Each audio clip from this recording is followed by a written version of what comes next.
A few months ago, I got a call from a potential client over in the California Bay Area, San Francisco Bay Area.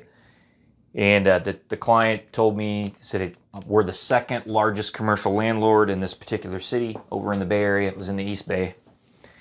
And the potential client had purchased a building, an old industrial building. And this old industrial building was right on the water, was right on the bay. And it had an attached dry dock that went down into the water. So this was a place where they used to build or work on boats. And the client had bought that, and they were trying to convert it into some commercial space.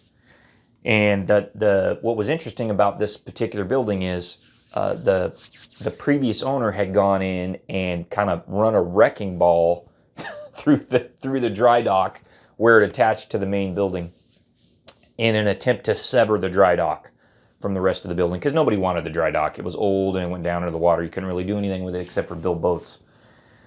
So they just kind of ran a wrecking ball through, and they sent me pictures. Like, I'm not joking. They just put a wrecking ball through that part of the building.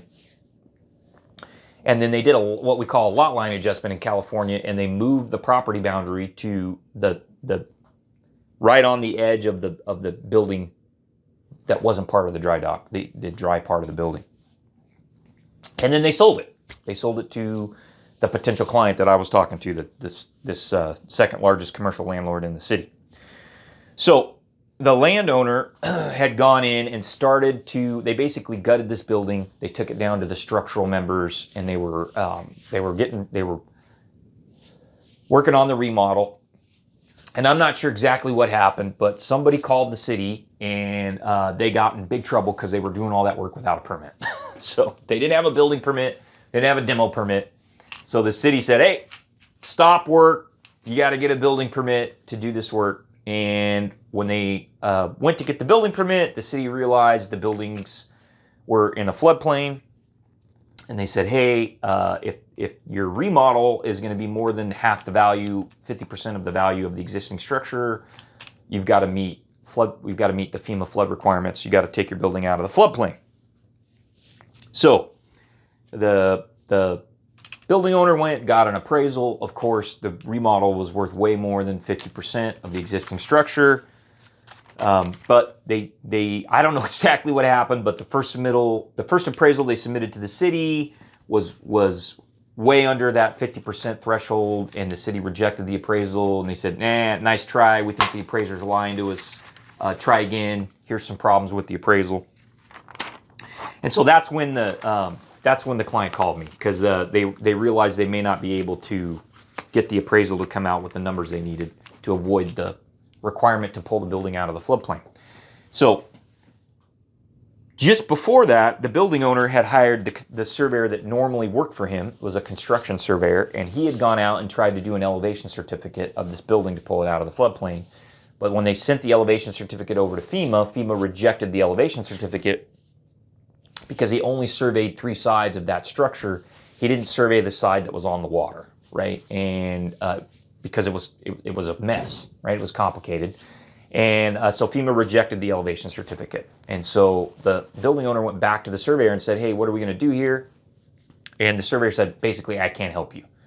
He took his money, but he couldn't help him. He said, you got to call somebody else. So that's when I got the call. Somebody said, hey, call Landon. He knows about flood stuff in Central California. So I talked to the guy for an hour or two. He sent me photos. He sent me the rejection letter from FEMA. I called and talked to the floodplain manager, the city, and I'm trying to figure out what these guys are going to do. So here's what I basically found out. So everybody except for the person at FEMA was super mixed up on this deal. Everybody was all caught up on where the horizontal boundary of this flood zone went, and which was silly, because that's not what really mattered. What really mattered was what was the elevation of the slab of the existing building, and was it in or out of the floodplain. That's what was important. So that had mixed everybody up. And then I found out from looking at the pictures and having some conversations with the building owner that there was open area underneath the slab. So there was like a basement of some kind that had been put into the structure, and this basement was exposed basically to the bay when they ran the wrecking ball through there. And so that meant that the lowest floor for the purposes of floodplain regulations was going to be below the base flood elevation, right? But people were having a hard time wrapping their hands around that. Okay, so that was an issue. And so here's what it basically came down to, and here's what I told the building owner. I said, look, you're gonna have to go in, you're gonna have to hire a structural engineer and a civil engineer, and me. We're gonna have to go in, figure out what we got going on at the end of that building, and then you're gonna have to go in and properly cap the end of that building. It was just exposed, open to the elements. I said, you're gonna have to go in, build some kind of retaining wall, buttress up that end of the building, close it off, and then you have to go in and you have to fill the basement, right, with concrete or sand or whatever the engineer tells you. To fill the basement below the slab up. Then I can come in and do an elevation certificate. If the slab is above the BFE, we can pull the building out of the floodplain. Okay, so this thing was a disaster. You know, the developer had promised people they could move in by a certain date, and he was freaking out, the building owner, because he wasn't going to meet that deadline. And how did this happen? This is a chocolate mess. How did this happen? All right, so here's the problems. Number one, the land developer was a cowboy, right? He was out there doing work without permits. He bought a building that was not structurally sound and that was in a floodplain because he didn't do his homework, didn't do his due diligence. The city, I think, in that situation, prematurely approved the lot line adjustment.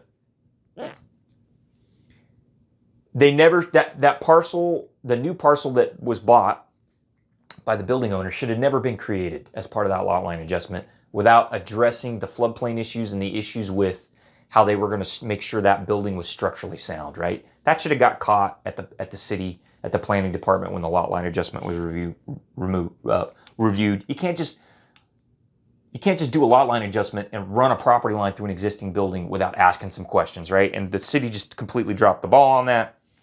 The person at the city that was trying to do the floodplain management was ignorant. He didn't know what he was talking about.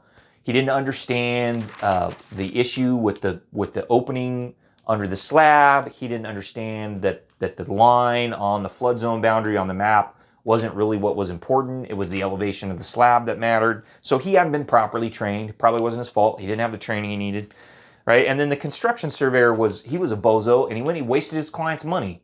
He charged the client to do an elevation certificate, didn't really understand the issues, and didn't get the client an elevation certificate that got his building out of the floodplain. So what do we learn from this, right? Like, sometimes I tell my partners I couldn't make these stories up if I wanted to, right? So here's what we learned. If you're a developer, don't be a cowboy. Not in California. Get your permits. Think about flood zones. You know, if you don't have the knowledge to do that, you need to work with somebody like a private land planner or a land surveyor that can help you figure that stuff out before you plunk some money down on a new building and promise people a move-in date, right? So don't be a cowboy if you're a developer. It doesn't pay in California. Work with a good land surveyor, right? You need to have a good land surveyor on your site selection team, right? Don't call me after you've already started demo. It's too late, right? It's too late to find good solutions at that point.